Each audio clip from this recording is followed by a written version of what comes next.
नमस्कार, आप देख रहे हैं RSG न्यूज उत्तर प्रदेश। मैं हूं आपके साथ ज्ञानेश्वर बर्नवाल। मैं आपको बता दूं, इस समय हम मौजूद हैं कुशीनगर जनपद के हाटा तहसील क्षेत्र के ढाड़ा में। यहां पर ये हमारे पीछे जो देख रहे हैं, ये ढाड़ा चीनी मिल है, अवध शुगर एनर्जी लिमिटेड के नाम से जाना जाता है।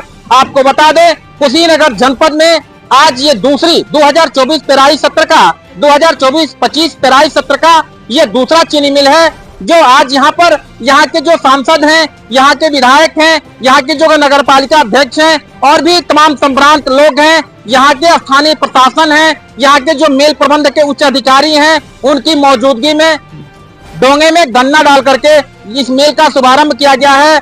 यहाँ पर जो चीनी मिल के GM है करम सिंह जी, उनसे बातचीत के दौरान उनका साफ तौर पे कहना था, हम किसानों की जो भी समस्याएं हैं उस समस्याओं पर हम विचार कर रहे हैं। कहीं से कोई भी समस्या होगी उसका तत्कालीन समाधान किया जाएगा, कहीं से कोई दिक्कत किसानों को नहीं होने दी जाएगी। वहीं आपको बता दें, यहाँ पर वैदिक मंत्रोच्चारण के बीच इस मिल का शुभारंभ किया गया है। आप देख सकते हैं, ये वही छोटा ट्रैक्टर है जिसका आज स्थानीय जो विधायक हैं, सांसद जी हैं, उस ट्रैक्टर का बैलगाड़ी होती है वो ना मिल पाने के कारण आज उसी का पूजन किया गया है। जो ड्राइवर हैं उनको माला पहनाया गया है, उनको मीठा दिया गया है, साथ ही कुछ वस्त्र भी दे करके उनको सम्मानित करने का भी उन्होंने काम किया है। वहीं पर हम आपको बता दें, जो किसान भाई हैं, किसान भाई के लिए कहीं न कहीं अच्छी खबर है। जो उनके खेतों में खड़ी फसल के रूप में, नकदी फसल के रूप में जो गन्ना है, उसका यहाँ के जो मिल प्रबंध हैं उनके द्वारा भी बताया गया है कि 14 दिन में गन्ना आज अगर गिरता है तो उसके 14 दिन के अंदर ही उसका पेमेंट कर दिया जाएगा। कुशीनगर से RSG न्यूज उत्तर प्रदेश के लिए मैं ज्ञानेश्वर बर्नवाल। हाटा क्षेत्र जो कि पूरे मंडल में लगभग सबसे कहाँ पर मिल है, इसमें किसानों की सुविधाओं के लिए कोई समस्या होती है, उस पर क्या कहेंगे? देखिए, आज मिल के उद्घाटन का शुभ अवसर है और इसमें इस मिल का अगर किसी भी प्रकार का कोई किसान का अगर समस्या आता है, उस समस्या को जनप्रतिनिधि होने के नाते हम माननीय सांसद जी उसका निवारण कराया जाएगा। और ये आशा भी किया जा रहा है कि अगर इस मिल द्वारा किसी भी प्रकार की कोई अनियमितता भी की जा रही है तो उससे हम लोग शासन स्तर से कार्रवाई करवाने का। देखिए, पर्ची तो इस मिल का वो पर्ची नहीं, पर्ची ऊपर से है, लेकिन इस पर्ची की भी समस्या हम लोग उठा चुके हैं और पर्ची की समस्या उठाने जब से ऊपर से पर्ची लगाने अगर हायल भी हो गया तो उसका भी हम लोग समय निर्धारित 4 दिन, कम से कम 4 दिन बढ़ाने के लिए हम लोग रिक्वेस्ट कर चुके हैं। मिल के परिपाटी में हम लोग इस साल आए हैं। इससे पहले भी जब सैनी साहब यहाँ हुआ करते थे, मैं चेयरमैन था और एक परिपाटी इस मिल की रही है कि आप स्वतः आपकी जितनी यूनियनें हैं वहाँ पर आप अपना समय एक दिन देंगे और वहाँ हमारे बोर्ड ऑफ डायरेक्टर्स और चेयरमैन के साथ, हमारे कर्मचारी के साथ आप अपने इलाके का एक परिभ्रमण करें, देखें कि कहाँ पर क्या स्थिति है।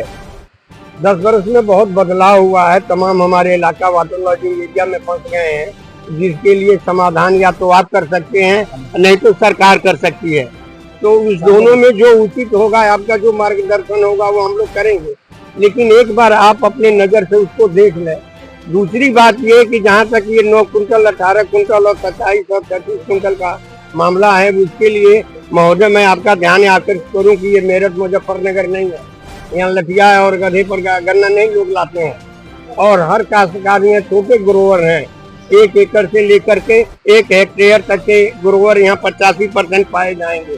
तो मानवीय आधार पर जैसे आपने गन्ने की वैरायटी में मानवता का प्रदर्शन आपके बुद्ध ने किया है, मेरा साग्रह आपसे अनुरोध है, मिल प्रबंधन से अनुरोध है, इस पूर्वी उत्तर प्रदेश के इन गरीब किसानों के हक में आप निर्णय लें कि आने वाले भविष्य में इनको और कोई दिक्कत न हो सके। और तीसरा आपसे अनुरोध है कि एक टायर से लेकर 5 टायर तक के जो भी काश्तकार हमारे हैं, इनको प्रायोरिटी के आधार पर पहले टिकट दे दी जाए ताकि ये क्रशर वाले पर न जा पाए।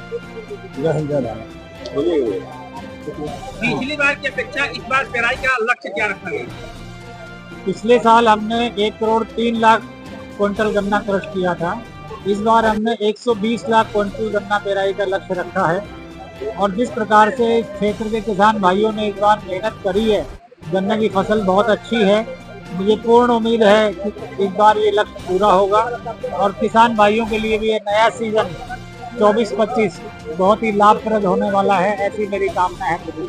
जाम से निजात पाने के लिए कौन-कौन उपाय किए गए? जाम अब इस फैक्ट्री में लगता नहीं है, कई साल पहले लगता था। अब यहाँ की व्यवस्था इतनी चुस्त दुरुस्त हो गई है कि अब हमारा फैक्ट्री इतनी स्मूथ चलती है।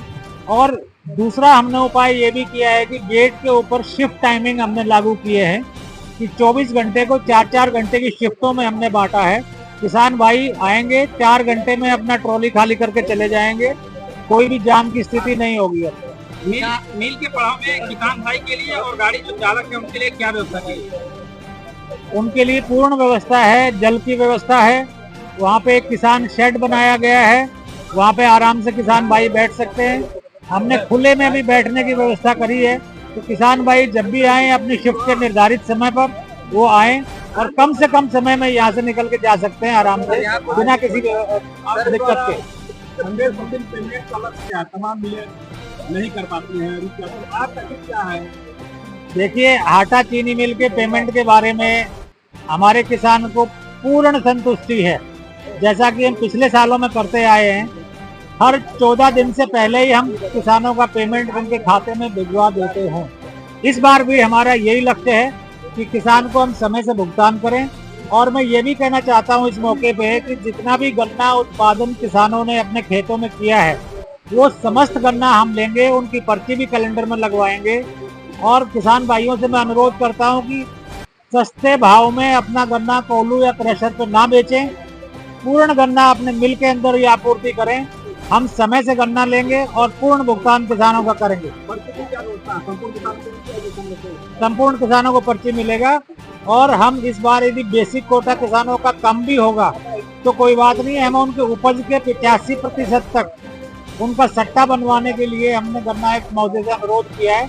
हमें उम्मीद है जल्दी ही वो लागू हो जाएगी व्यवस्था, तो किसान भाइयों को पर्ची की भी कोई दिक्कत नहीं होगी।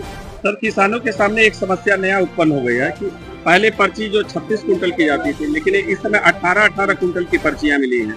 नहीं, ऐसे कोई वो नहीं है। पर्ची जो है 9 क्विंटल, 18 क्विंटल, 27 क्विंटल और 36 क्विंटल की लगी हुई है। जिस प्रकार का भी साधन किसान के पास में है, जो उसने चूज किया है, उसी प्रकार की व्यवस्था आएगी। यदि कहीं कोई किसान अभी भी कोई बदलाव कराना चाहता है तो उसमें भी बदलाव करा सकता है। सर, मिल के तरफ से क्या किया है तो नो कैन घोषित कर दिया है, नो कैन घोषित कर दिया गया है, मतलब वो गन्ना वो इलाका में है। उसके लिए क्या करें? कहाँ पे? न्यूज़ से पता चला है कि हमारा दक्षिणी एरिया है वो नो कैन घोषित कर दिया गया है। गन्ना नहीं है, रिजेक्ट करना हमारे बारे में कुछ गन्ने रिजेक्ट कर दिया गया है। हमने 0238 को रिजेक्ट अवश्य कर दिया है, लेकिन ये वैरायटी इसमें क्योंकि लाल सड़न रोग आ गया था, लेकिन पैदावार की दृष्टि से जहाँ भी ये चल रही है अभी बहुत अच्छी वैरायटी है।